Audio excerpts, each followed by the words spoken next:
It's a peculiar thing, isn't it? How an entire existence, a life meticulously built over years, layer by painstaking layer, with love and hope and shared dreams, can pivot, shatter, and irrevocably transform in a single, almost insignificant, utterly unexpected moment. One breath, you're comfortably immersed in what you perceive as your perfectly imperfect suburban tapestry, the kind you glimpse in those idealized home and garden magazines. Only ours had a few more authentic crayon masterpieces adorning the lower sections of the walls, and a perpetually, almost comically, overflowing laundry basket residing permanently in the utility room, a silent testament to a busy, lived-in family life. And in the very next breath, you find yourself confronting a tiny, mundane object, an item so trivial, so unremarkable in another context, yet in this specific, horrifying instance, imbued with the devastating, explosive power of a tactical nuke, detonating right in the meticulously curated, supposedly safe heart of everything you hold sacred, everything you believed, with every fiber of your being, to be unshakably true. My personal life-altering bomb wasn't grand or dramatic in its initial, unassuming appearance. It was a small, almost pathetically ordinary, foil-wrapped square, easily dismissed, utterly innocuous if found, say, carelessly discarded in a public park or tucked away in the pocket of a borrowed jacket. But its very presence, the specific, shocking, almost unbelievable coordinates of its discovery within the most intimate, supposedly secure confines of my 12-year marriage, screamed a betrayal so piercing, so profoundly raw, it rendered me deaf, dumb, and blind to the comfortable, predictable, and ultimately illusory symphony of my previous, carefully orchestrated life. We resided on a quiet, tree-lined cul-de-sac, nestled deep within a sprawling, family-friendly, and comfortably affluent suburb just outside the vibrant, energetic, and ever-expanding pulse of Charlotte, North Carolina. You know the archetype, I'm sure, the one endlessly, almost cloyingly, portrayed in those feel-good, slightly saccharine family movies. Homes with impeccably manicured, emerald green lawns that hummed in perfect, harmonious unison with the rhythmic, almost meditative whir of high-powered lawnmowers on bright, sun-drenched Saturday mornings, the joyful, unrestrained, high-pitched shrieks of neighborhood children riding their brightly colored bicycles in looping, carefree, almost dizzying patterns down the smooth, clean sidewalks, the sweet, smoky, almost intoxicating aroma of communal neighborhood barbecues, mingling tantalizingly with the fresh, clean, invigorating scent of freshly cut grass on languid, warm, almost soporific summer afternoons. Mark and I, Olivia Henderson, had shared 12 ostensibly happy years under the steeply gabled roof of our spacious, charming, colonial-style house on Willow Creek Lane. 12 wedding anniversaries celebrated with varying degrees of fanfare, countless school plays and off-key recitals patiently endured, a rich, complex, and deeply interwoven tapestry, woven with shared, whispered dreams for the future, quiet, late-night confidences exchanged in the comforting darkness of our bedroom, and the comfortable, often unacknowledged, and deeply ingrained routines of domesticity and partnership. We had Leo, our thoughtful, intensely inquisitive, and often surprisingly perceptive 10-year-old son, already showing early, promising, and sometimes slightly unnerving signs of Mark's sharp, almost formidable, analytical mind. And then there was Mia, our spirited, effervescent 7-year-old whirlwind of boundless artistic energy, a tiny, irrepressible, human firecracker with an infectious, bubbling laugh that could charm the birds from the trees, and a seemingly uncontrollable penchant for glitter that, despite my best efforts, found its insidious, sparkling way into every conceivable, and often inconceivable, corner of our otherwise tidy home. I was, by profession, a part-time graphic designer, carving out a creative, fulfilling, and thankfully flexible niche from our sunlit, slightly cluttered, but undeniably inspiring home office. My days a constant, often chaotic, and perpetually exhausting juggling act between ambitious, demanding, and often unreasonable client deadlines and the equally, if not more, demanding and entirely non-negotiable schedule of early morning school runs, afternoon PTA meetings, weekend soccer practice pickups, and the endless, almost Sisyphean, and largely thankless task of keeping our bustling, active household running with some semblance of order and efficiency. Mark, my husband, held a high-pressure, undeniably prestigious position as a regional sales director for a rapidly expanding, cutting-edge, and highly competitive international tech firm. His demanding role, as he frequently, and often with a theatrical sigh of martyrdom, reminded me, necessitated frequent, often last-minute and occasionally extended travel, coupled with punishingly long, unpredictable hours, and a certain level of unwavering, almost obsessive professional dedication that often, and with increasing, almost alarming regularity, bled insidiously into our precious, already severely limited, family time.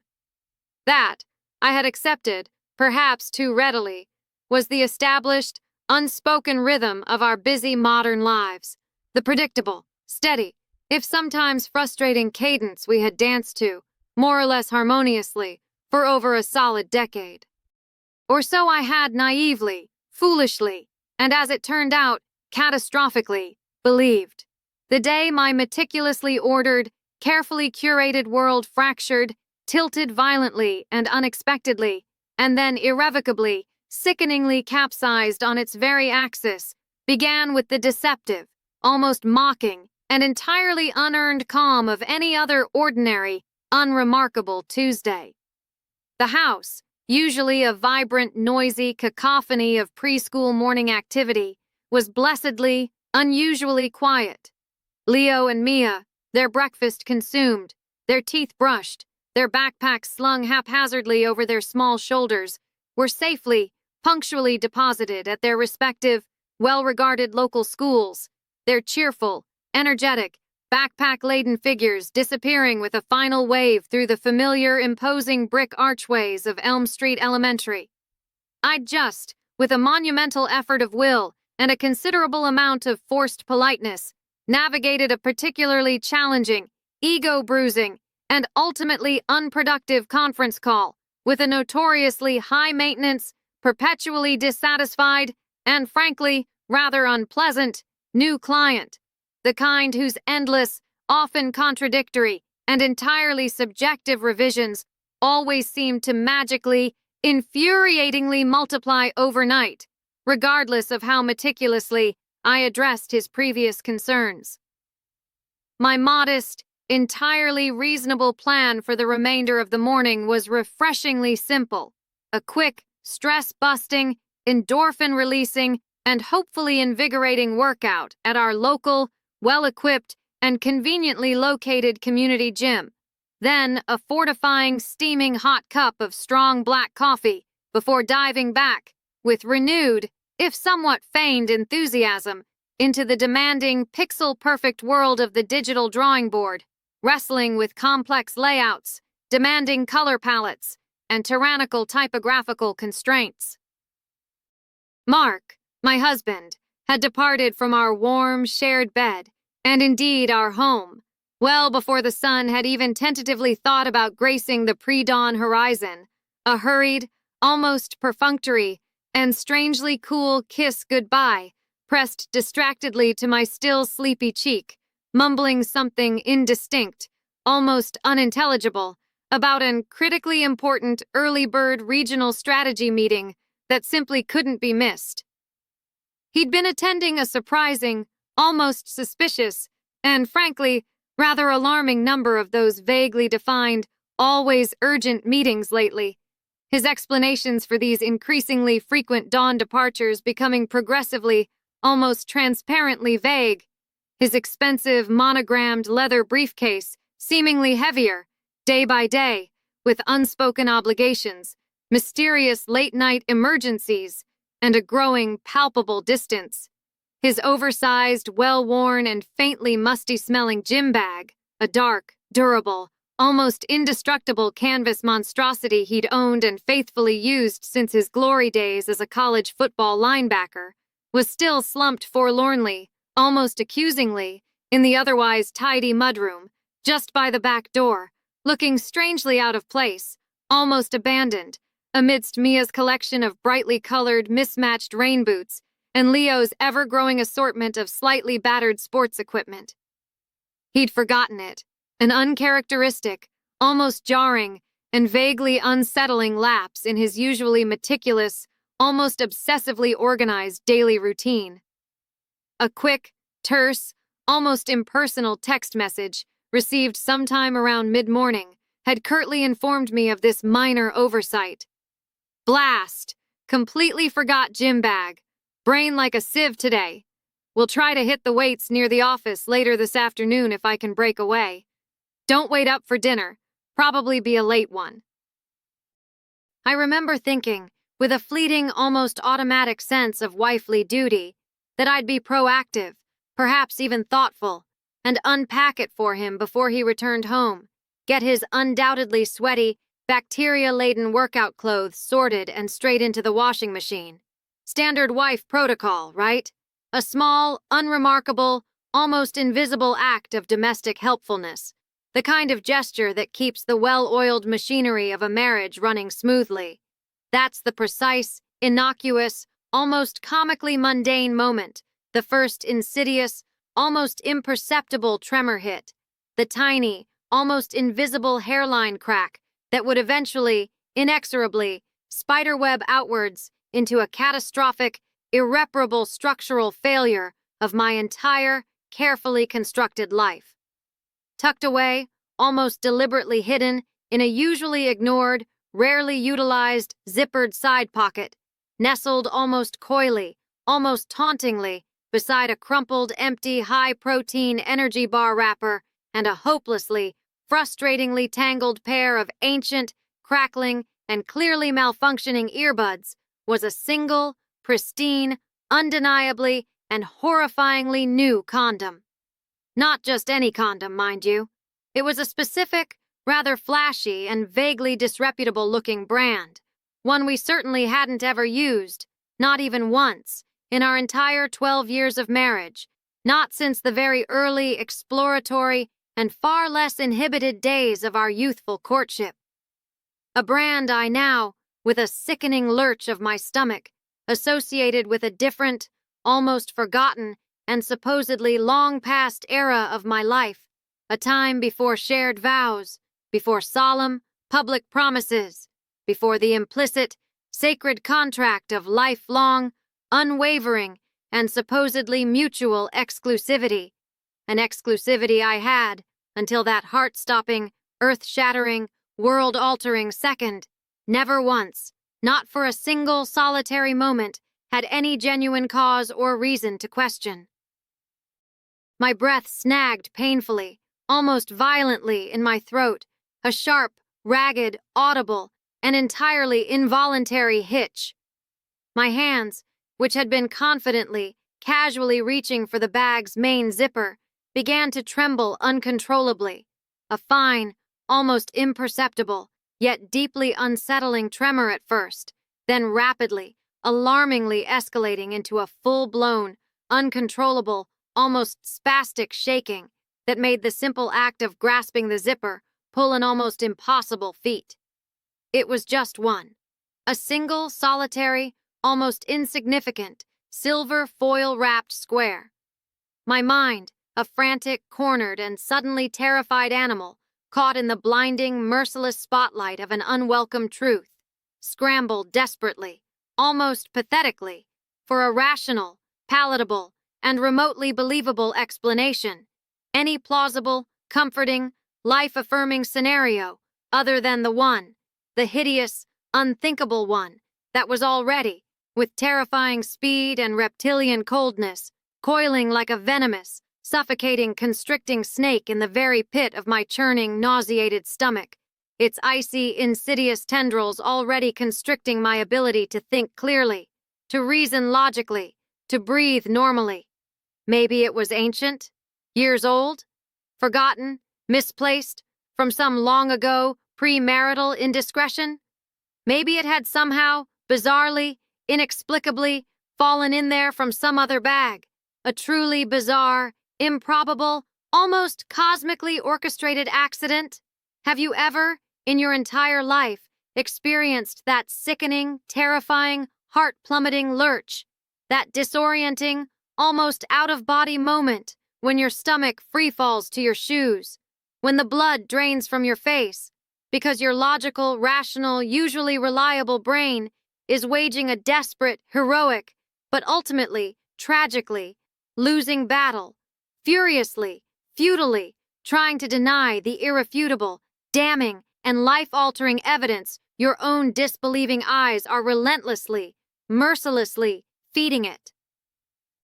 With a hand that felt strangely disconnected from my body, numb, clumsy, almost palsied, I picked it up, this small, potent harbinger of doom. The foil was smooth, uncreased, almost pristine, the edges sharp, clearly defined, undeniably new. This wasn't some forgotten, harmless, dusty relic that had been innocently, harmlessly rattling around in the forgotten, unexplored depths of a cavernous, cluttered gym bag for years, or even months on end. A profound, icy, bone-deep, almost paralyzing dread began to slowly, insidiously seep into my very marrow, a chilling, unwelcome tide that originated deep, deep within my shocked core and spread outwards with terrifying, inexorable speed, numbing my extremities, stealing the vital warmth from my suddenly clammy skin, making my teeth chatter uncontrollably despite the warmth of the day. I sank heavily, unsteadily, almost collapsing, onto the small, sturdy, familiar wooden bench in the mudroom, the very bench where Leo and Mia usually, cheerfully, sat each morning to meticulously tie their shoelaces before school, the offending, incriminating little square still clutched tightly, almost spasmodically, in my trembling, clammy, and now ice-cold hand, its unexpected metallic coolness a stark, unwelcome, and almost unbearable contrast to the sudden, consuming, almost volcanic heat that was inexplicably, alarmingly flushing my face, my neck, my entire upper body. Leo's cheerful, brightly colored permission slip for the upcoming, much anticipated, and now ironically poignant, third-grade zoo field trip lay innocently on the nearby granite countertop, a vibrant yellow rectangle, a poignant, almost taunting reminder of innocent childhood concerns, of simple, uncomplicated joys, waiting patiently, expectantly, for a routine, maternal signature that I now felt utterly, physically incapable of providing. Mia's latest, exuberant artistic masterpiece, a chaotic but undeniably joyful, almost psychedelic explosion of primary colored paint, and a veritable galaxy of iridescent, impossible-to-remove glitter, depicting a vibrant, multi-hued, and impossibly hopeful rainbow, was proudly, if slightly crookedly, stuck to the gleaming stainless steel refrigerator door with a cheerful, ladybug-shaped magnet, a silent, unknowing testament to a happiness that no longer existed. Our life, our meticulously, lovingly constructed, deeply cherished, and, until this very devastating, soul-destroying moment, seemingly happy, secure, and entirely unshakable life, had it all, every single shared memory, every whispered promise, every loving gesture, been an elaborate, cruel, and ultimately soul-destroying charade, a carefully constructed, beautifully acted lie? The hours, perhaps even the subsequent full days, that immediately followed that devastating, world-altering, and life-defining discovery are now, in my fractured memory, a hazy, distorted, almost surreal and nightmarish blur, a suffocating, disorienting, and emotionally crippling fog of stunned, almost catatonic disbelief, punctuated by relentless, rolling, almost incapacitating waves of a rising, acrid, and deeply physical nausea that kept me tethered, a miserable prisoner, to the cold, unforgiving tiles of our master bathroom floor. I didn't, needless to say, make it to the gym that fateful Tuesday, or the next, or even, I think, the day after that. The very thought of engaging in any form of voluntary physical exertion, of facing the bright lights and cheerful, oblivious faces at the gym, felt obscene, almost sacrilegious, utterly impossible given the emotional cataclysm I was enduring. Food, once a reliable source of simple pleasure, of comfort, of nourishment, lost all its appeal, all its allure. The mere thought of swallowing anything, even a sip of water, made my already churning stomach heave violently, threateningly. I just sat there, often for hours upon endless, silent hours, usually in the dim, unforgiving, almost accusatory light of the living room after Leo and Mia were safely, blessedly tucked into their warm, innocent beds, replaying an endless, torturous, almost masochistic loop of scenes, of memories, of insignificant, throwaway moments from our 12-year marriage in my tormented head, each precious memory now irrevocably tainted, suspect, viewed through a new, horrifyingly distorting lens of betrayal. I became, in those dark, solitary hours, a reluctant, grief-stricken, and entirely unqualified detective in the messy, heartbreaking crime scene of my own unexpectedly shattered life, sifting endlessly, obsessively through the emotional debris of our shared history, desperately, almost frantically searching for overlooked, misinterpreted clues, for those subtle, insidious, almost invisible red flags I might have foolishly, naively, or perhaps even willfully dismissed at the time as Mark's endearing, harmless quirks, or perhaps, more charitably, attributed to the normal, everyday, unavoidable stresses and strains of a busy, demanding, and often overwhelming modern life. Mark, my husband, had always been intensely, almost unnaturally, and in retrospect, suspiciously, private with his phone, guarding it with the fierce, unwavering vigilance of a digital Cerberus protecting the gates of his own personal Hades. His explanations, whenever I'd idly, innocently inquired about this secrecy, or on the rare occasions I actually needed to use his phone briefly for some mundane purpose, were always eminently plausible, entirely professional, and utterly, infuriatingly, unassailable. It was work-related, he'd invariably say, contained highly sensitive, confidential client information, proprietary company data that absolutely couldn't be compromised under any circumstances.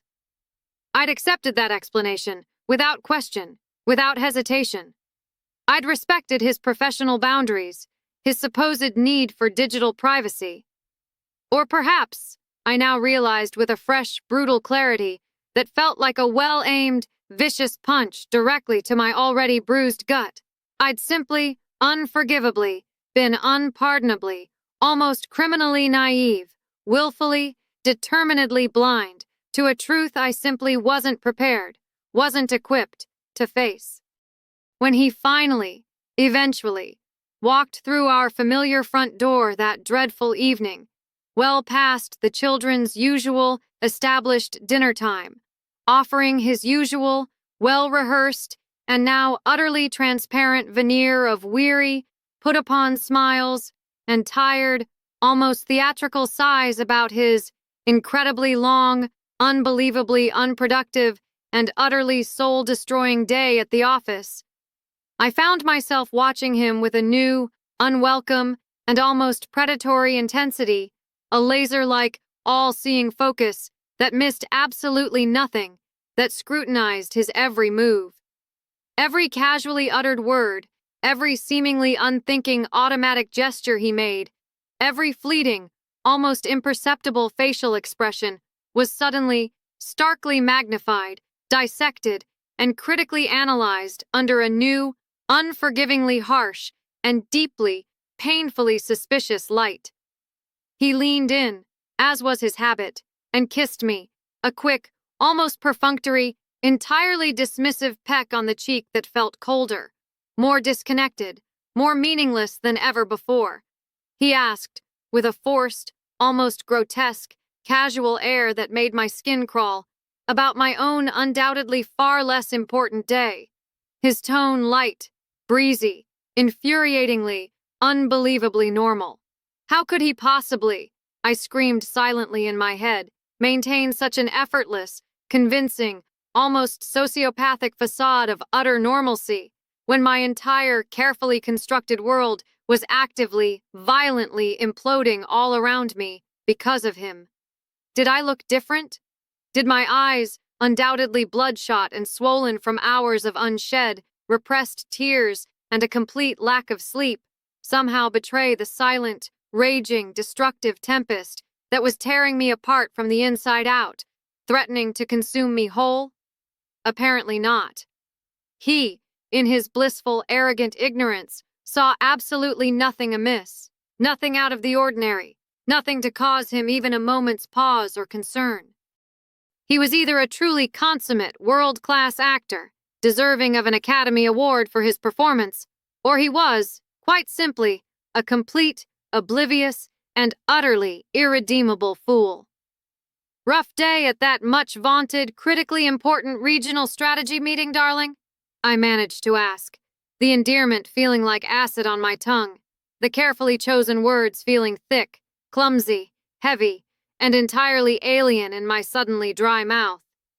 I fought, with every single straining fiber of my rapidly unraveling being, to keep my voice even, light, conversational, almost playful. A Herculean, almost impossible, and physically exhausting effort. My heart, I was certain, was a frantic, panicked, almost deranged drum against my fragile ribs, a terrified, wounded bird desperate for escape from its suddenly too small, too confining cage. Oh, you know how these utterly soul-destroying, time-wasting things invariably are, Liv, he replied, with a dismissive, almost contemptuous shrug of his broad, tailored shoulders, as he casually, carelessly, shrugged off his expensive, perfectly pressed suit jacket, a jacket I had, with loving care, picked up from the dry cleaners just the day before. Death by PowerPoint, as usual. What else is new? Endless, mind-numbing, circular presentations that achieve absolutely nothing, circular, pointless discussions that go absolutely nowhere useful, and far, far, far too much stale, lukewarm, and frankly, undrinkable coffee. He didn't quite, I noted with a fresh, sharp stab of renewed, intensified suspicion, fully meet my searching, intense gaze. His own eyes, usually so direct, so confident, flickered away almost instantly after a microsecond of contact, darting nervously, almost guiltily, around the familiar, comfortable living room, as if he were desperately, frantically searching for an escape route, a diversion, anything to avoid my scrutiny. Was that a new development, this subtle, almost imperceptible ocular evasion, this inability to hold my gaze? Or had I simply, unforgivably, never paid close enough, critical, wifely attention before, blinded, perhaps, by a misplaced, almost childlike, and entirely undeserved trust? I couldn't, despite the burning, almost irresistible urge, bring myself to confront him directly. Not then. Not yet. The fear, still raw, still potent, still utterly paralyzing, was too great, too overwhelming, too deeply ingrained. What if I tortured myself by some infinitesimal, almost impossible, statistically negligible chance I was catastrophically, humiliatingly wrong? What if there was some bizarre, convoluted, almost laughably improbable, yet ultimately, blessedly innocent, harmless explanation for that single, solitary, damning condom?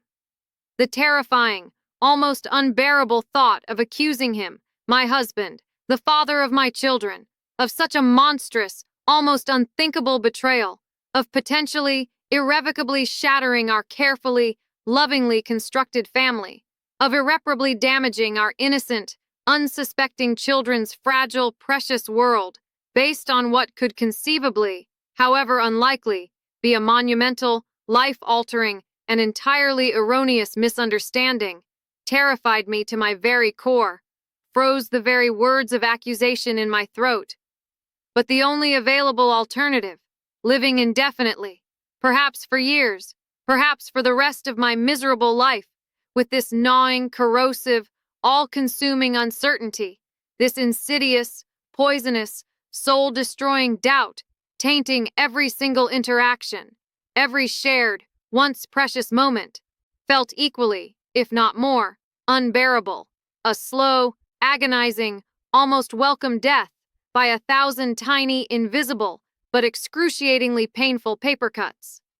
That night, I lay ramrod straight, utterly rigid, and preternaturally still beside him in our large, comfortable, king-sized marital bed, the familiar, usually comforting space between our bodies, now feeling like an unbridgeable, yawning, almost cosmic chasm, an emotional, desolate Grand Canyon carved out silently, insidiously, by his ongoing, unacknowledged, and unforgivable betrayal. He, with an infuriating, almost insulting, and deeply wounding ease that spoke volumes of his clear conscience, or perhaps, more accurately, his complete lack of one, drifted off to sleep within mere minutes of his head hitting the pillow, his breathing deep, even, rhythmic, completely, enviably untroubled, the peaceful, restorative sleep of the truly, blissfully unburdened, or perhaps, more chillingly, the profoundly, dangerously sociopathic. I, in stark, painful contrast, stared, wide-eyed, unblinking, and utterly desolate, at the shifting, amorphous, almost menacing shadows on the darkened bedroom ceiling, the ghostly, unsettling, almost accusatory patterns cast by the intrusive, flickering streetlight just outside our bedroom window, the indelible, searing, almost hallucinatory image of that small, silver, insignificant, yet catastrophically significant, foil-wrapped packet, burning a permanent, painful afterimage behind my raw, swollen, and already exhausted eyelids. Sleep, I knew with a chilling, absolute certainty that settled deep, deep in my weary, despairing bones, was a distant, unattainable, almost mythical shore, a forgotten, unattainable luxury I might never, ever fully, peacefully experience again.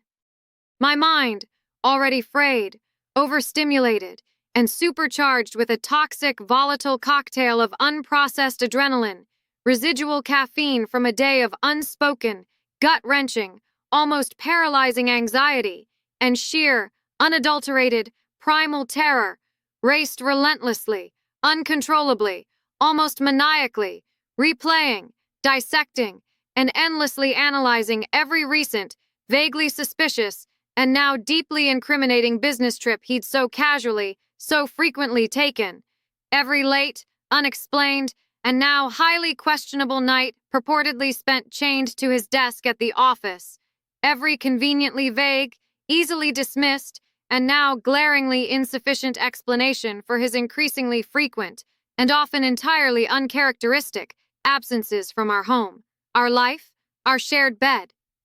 His sleek, expensive, new model, and obsessively password-protected smartphone lay, as it always did, on his polished, antique mahogany nightstand, plugged in, quietly, almost smugly, charging. Its dark, reflective, impassive screen, like a malevolent black mirror, seemed to pulse with a silent, taunting, almost sentient energy, a forbidden repository of unspoken, illicit secrets, of hidden, shameful truths. The urge, the almost irresistible, overwhelmingly primal, and deeply transgressive compulsion to pick it up, to violate that sacred, unspoken, fundamental boundary of marital privacy, and to scroll, with trembling, fearful fingers, through his personal messages, his confidential call logs, his private emails, his potentially incriminating photo gallery, was a palpable, almost physical ache, an almost unbearable, visceral need that consumed my every waking thought. I'd never, not once, in our entire 12 years of supposedly happy, trusting marriage, entertained such a shocking, morally compromising thought. It felt like a profound, unforgivable, almost sacrilegious betrayal of the sacred trust that is, or should be, the very bedrock of any healthy marriage. It felt like a shameful, irreversible descent into a kind of suspicious, paranoid, almost obsessive behavior that I had always, with a certain smug superiority, despised and condemned in others. But then, I reasoned, with a bitter, silent, almost hysterical laugh that caught painfully, raggedly in my constricted throat. What, precisely, was that single, solitary, yet earth-shatteringly significant condom, that tangible, irrefutable, almost mocking proof of his infidelity, if not a catastrophic, soul-destroying, and entirely unforgivable violation of everything we had supposedly, lovingly, painstakingly built together over more than a decade, everything I had held sacred, everything I had believed in? Have you ever, dear listener, found yourself in that morally ambiguous, emotionally treacherous, gut-wrenching, no-win position, where your own internal, usually reliable moral compass starts to spin erratically, uncontrollably, almost demonically, because the very ground beneath your feet, the solid, unshakable foundation of your entire, carefully constructed life, has already, without any warning, without any mercy, fractured, buckled, and irrevocably given way, leaving you teetering precariously on the very edge of a terrifying, bottomless abyss. With infinite, agonizing, almost breathtaking caution, like a highly trained, nerves of steel bomb disposal expert approaching a live, ticking, and potentially devastating unexploded ordnance, I slipped, with the silence and stealth of a shadow, out from under the heavy, comforting, yet suddenly oppressive duvet, my bare, trembling feet landing with a shocking, unexpected, and almost painful coldness against the polished, unforgiving hardwood floor of our otherwise warm, familiar bedroom. I crept, with the silent, almost preternatural stealth of a seasoned, desperate cat burglar in my own cherished, now violated home, over to his unsuspecting, peacefully slumbering side of the large, king-sized bed, my heart pounding a frantic, deafening, almost unbearable rhythm against my fragile ribs, each powerful, panicked beat echoing ominously, almost accusingly, in the profound, tomb-like silence of the darkened, sleeping room. I reached out a trembling, hesitant, almost reluctant hand, and, after a moment of agonizing indecision, picked up the cold, impersonal, and suddenly menacing smartphone. It felt surprisingly, almost unnaturally heavy, alien, almost malevolent in my clammy, sweating palm. It was locked, naturally, predictably. Face ID, his preferred, supposedly most secure method of digital protection. Holding my breath, a breath I hadn't even consciously realized I'd been holding, a breath that seemed to stretch for an eternity, I carefully, painstakingly, almost reverently, angled the phone's small, unblinking camera lens towards his sleeping, entirely oblivious, and infuriatingly peaceful face.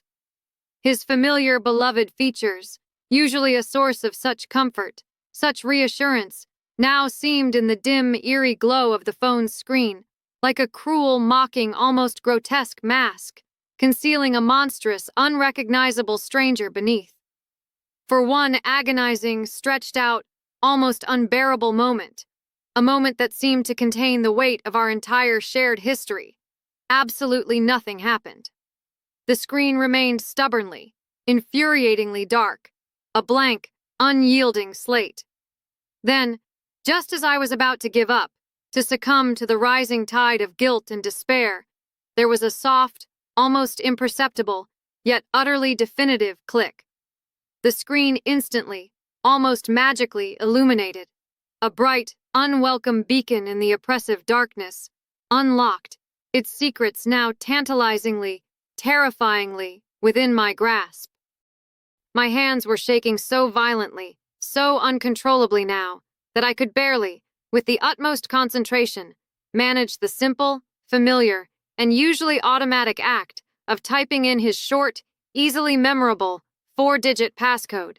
A ridiculously simple, almost insultingly sentimental sequence. The combined birthdays of our two precious, innocent children.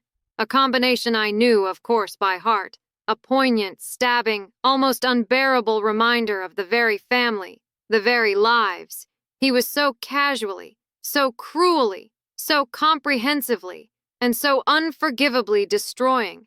What, in God's name, was I even hoping, or perhaps more accurately, and far more terrifyingly, dreading, to find within the digital labyrinth of his private world? More incriminating, soul-destroying text messages, salacious, explicit emails to his secret lover, a hidden, password-protected, and deeply shameful folder of illicit, compromising, and undoubtedly vulgar photos or videos? The guilt, a heavy, suffocating, almost physically crushing, cloying blanket, was immense, almost paralyzing, threatening to overwhelm my already fragile resolve. But the desperate, all-consuming, almost insatiable, and undeniably primal need to know, to finally, definitively, have irrefutable, undeniable, and unassailable proof, was, in that pivotal, life-altering moment, undeniably, overwhelmingly, and perhaps even justifiably, stronger. I started, with a deep, ragged, steadying breath that did little to calm my racing pulse, with his text messages, my trembling, clumsy fingers fumbling awkwardly, almost uselessly, on the cool, smooth, unforgiving glass screen. His mother, Eleanor, with her usual, predictable, and often unsolicited stream of well-meaning, but invariably slightly overbearing advice, and unsolicited, often unwelcome, opinions on everything from my parenting skills to my choice of curtain fabric. His boisterous, slightly juvenile golf buddies, their endless testosterone-fueled conversations filled with predictably crude, often sexist jokes, meticulously detailed weekend plans for hitting the links, and an almost obsessive cataloging of professional sports scores and player statistics. A few anodyne, entirely work-related group chats discussing mundane, almost incomprehensible sales targets, upcoming, tedious departmental presentations, and various tedious, mind-numbing market strategies and corporate initiatives. Nothing immediately, overtly, or undeniably damning. My battered, bruised heart gave a tiny, foolish, almost imperceptible flutter of desperate, unwarranted hope. Maybe, just maybe, against all odds, against all reason. Then, my rapidly scanning, increasingly desperate eyes, almost preternaturally sharpened by adrenaline and fear, snagged, with a jolt of pure, unadulterated terror, on an unfamiliar, innocuous-looking name, a name that seemed to leap, almost malevolently, off the brightly illuminated screen, searing itself permanently into my brain. Amber. The conversation thread beneath this previously unknown, and now instantly despised name, was deceptively, almost suspiciously, and disappointingly short, primarily logistical, almost businesslike, in its curt, clipped, and largely emotionless brevity. Running a little late this evening, babe. Got stuck in that god-awful crosstown traffic again. Ugh. Okay, no worries, sweetness. See you at 7 at our usual spot, okay? Don't be too late, though. I'll be waiting. XO. Quick question. Are you bringing the suggestive, infuriating ellipsis, pregnant with unspoken, illicit, and undoubtedly sordid meaning, hung there in the digital ether, taunting me, mocking me? The last, most recent, and most devastating message, sent from her number just that very afternoon, while I had been naively, trustingly going about my mundane, wifely duties, was a digital stab wound, a poisoned, venom-tipped arrow aimed directly, unerringly, at my already fractured, bleeding, and defenseless heart. Last night was absolutely, positively incredible, Mark. beyond anything I could have ever imagined. Truly amazing. Can't wait for our next highly productive and mutually beneficial regional strategy meeting, my love. The winky face, the casual, almost flippant, utterly breathtaking, and soul-destroying cruelty of it. It was like a brutal, unexpected, and entirely unprovoked physical blow, a vicious, well-aimed sucker punch directly to my already vulnerable solar plexus, knocking the very air, the very life, forcibly, painfully, from my lungs. I had to quickly, almost violently, clamp a trembling hand tightly, painfully, over my mouth to stifle a strangled, animalistic, almost inhuman sob that threatened, with terrifying force, to erupt from the deepest, most ravaged depths of my betrayed being. Last night, he hadn't been at any sterile, boring, mind-numbing, and entirely fictional regional meeting, poring over tedious spreadsheets and incomprehensible sales figures until the small hours of the morning, as he had so convincingly, so callously claimed. He'd been with her, with Amber. The name, now forever etched in my memory, tasted like bitter, corrosive poison on my tongue. My legs, my strong, usually reliable legs, suddenly felt like overcooked, insubstantial spaghetti, weak, trembling, utterly, terrifyingly unable to support my suddenly too heavy weight. I stumbled, disoriented, almost collapsing, back to my cold, empty side of the large, king-sized bed, the sleek, incriminating smartphone still clutched tightly, almost spasmodically, in my numb, icy hand, now feeling like both a precious, invaluable lifeline to the devastating, unvarnished, and ultimately unavoidable truth, and the very weapon, the very instrument that had just systematically, brutally, and irrevocably eviscerated my entire world, my carefully constructed sense of self, my hopes, my dreams, my entire future. The room, our once sacred bedroom, the sanctuary of our supposedly happy, loving marriage, seemed to tilt and spin around me in a dizzying, sickening, almost hallucinatory vortex of betrayal and despair. This wasn't just a niggling, paranoid, unfounded suspicion anymore, not a dark, irrational figment of an overactive, insecure, and jealous imagination. This was brutally, sickeningly, undeniably, and devastatingly real. Mark, my husband of 12 long, seemingly happy years, the trusted, beloved father of my precious, innocent, and now equally betrayed children, was deeply, callously, unforgivably, and almost certainly, unapologetically, entrenched in a sordid, clandestine, and ongoing affair.